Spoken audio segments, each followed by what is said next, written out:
Hello everyone, welcome back. I am Fer, and while I was making yesterday's video, I realized that I still have a lot to say about Horizon Zero Dawn. This time I want to talk about what this game is about, because it is all about authority and faith.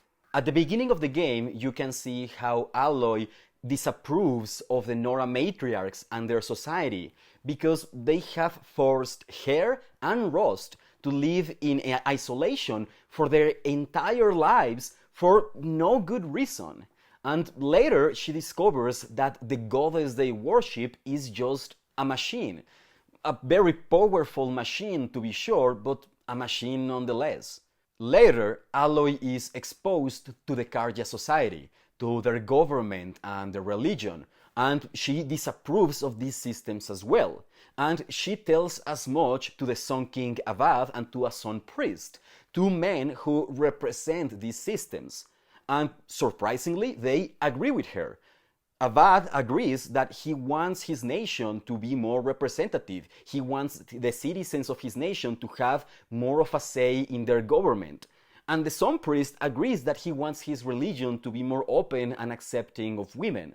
But time will tell if they will succeed at these goals or if these systems will prove too challenging to change for these individual men. We can also see how Rost has blind faith and loyalty in the matriarchs and their goddess. And we can see how much this hurts Aloy, because she wants Rost to be free to pursue the life of happiness that he wants to, that he can have, and that he deserves. But he doesn't, because for him it is more important to remain loyal to the society that is hurting him so deeply. Aloy also comes into contact with the Shadow Karja, and these are people, innocent people, who have faith in the Sun God, and this faith was used by Hades, an artificial intelligence, to manipulate them for his own goals. But interestingly, artificial intelligences not only can abuse the faith of humans, they can also have faith themselves. When we see this message that Gaia left to Elizabeth, Gaia says, "In you all things are possible."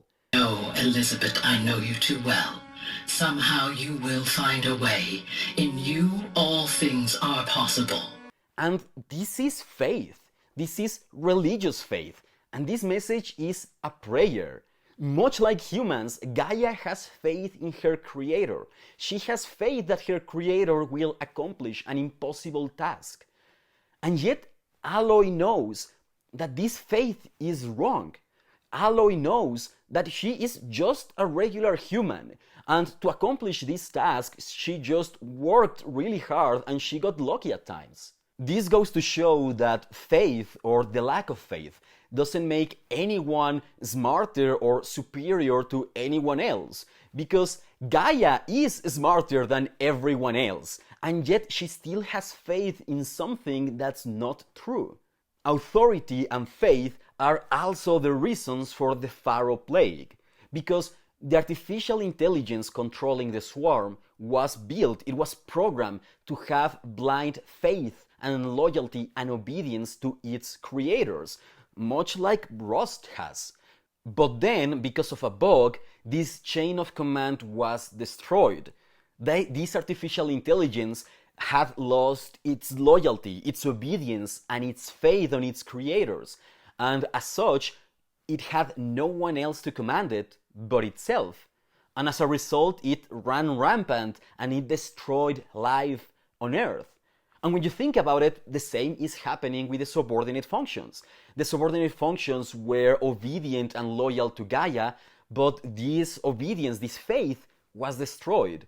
And now they are each working on their own, in their own goals, and they probably will cause a lot of harm to a lot of people. In this sense, it would seem that the game is suggesting that faith and authority are necessary to preserve order, because if you lose them, you get the Pharaoh swarm or the deranging.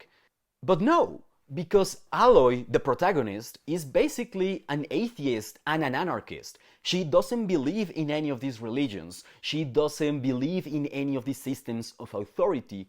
But she believes in empathy. She believes that people suffer and that she should help them when they are suffering. She believes that she should be good to other people. And these values that are independent of any faith and any figure of authority move her to work with people in these systems. She helps the Sun King, she helps the matriarchs, she fights the Shadow Carja and Hades, and she helps Gaia. She helps all of these people with different faiths, with different loyalties, in order to make the world a better place. But then the counterpoint to Aloy is Silence. Silence is also an atheist and an anarchist. He sees all of these systems and religions, and he can see how they are just constructed by people to control other people. And he has no problem using these systems or working against them for his own goals.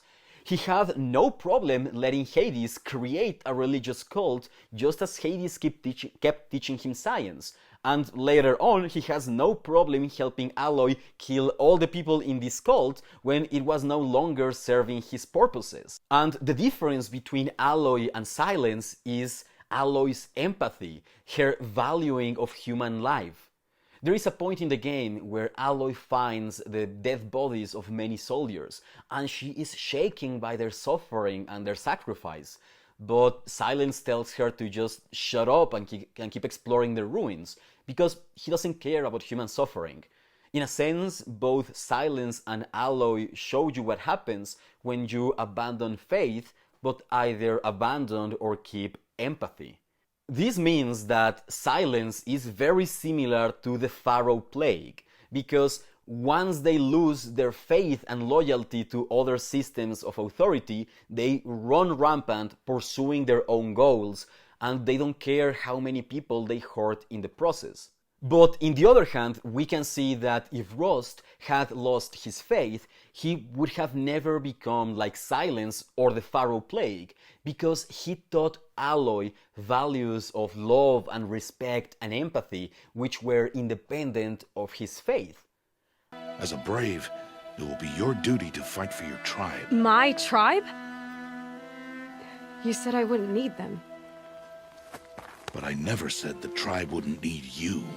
And yet they weren't completely independent of anything. This all goes back to moral philosophy and how this relates to AI safety. And there are some very good videos about this topic. I'm gonna leave you some links in the description.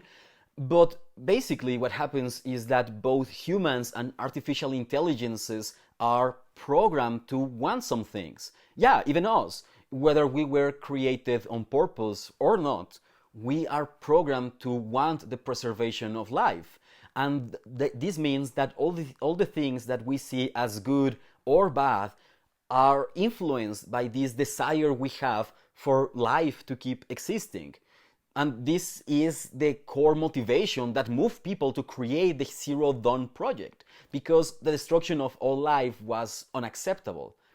But in a similar way, Hades was made to destroy life. He was programmed to want those things. And we can imagine that Hades has an entirely different moral system based on the thing he was made to want. And under this moral system, everything that leads to the destruction of life is good. And this doesn't make Hades bad. He never chose to be this way. He was made this way.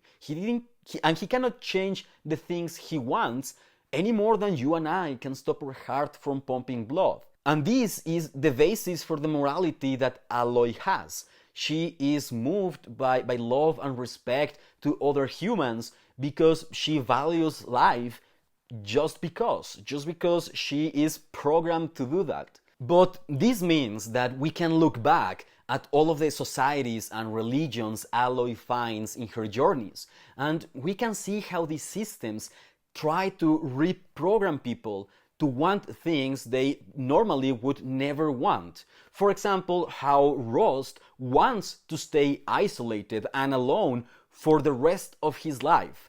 And if you ask him why, if you try to reason him out of that, he will argue very convincingly why what he's doing is right and correct. And the funny thing is that this exists. This is a technique that exists in artificial intelligence research. This is called an adversarial network attack, when one artificial intelligence can trick another one into doing things it wasn't supposed to do in the first place. So yeah, sometimes culture and society and religion perform adversarial network attacks on people, and that's why, for example, the Shadow Karja are working with an artificial intelligence to destroy all life, because they were tricked into thinking it was a good thing. This doesn't mean that religion, ideologies, and societies are bad. To the contrary, Gaia is the good guy of the story and she has a religion. It means that we should remain free to be critical and analytic of all of these systems so that we can steer them back in track whenever they drift away, or else we will drift away with them. This is what Aloy is doing everywhere she goes. She is motivating people to be free and to change their societies for the better. And so yeah, I think that's the message of Horizon Zero Dawn. Thanks a lot for watching, and as always, this video, like all my videos, was brought to you by my patrons: Ultimotiosum, Mats Weig, Daniel H. McKilliray, Marlo Brown, Valerie Haight, David Saunders, and T. Highfield. All my patrons, thanks 1,000 times, thanks 1,000,000 times. And if you want to buy altars of magic cards like this one, there's a link in the description.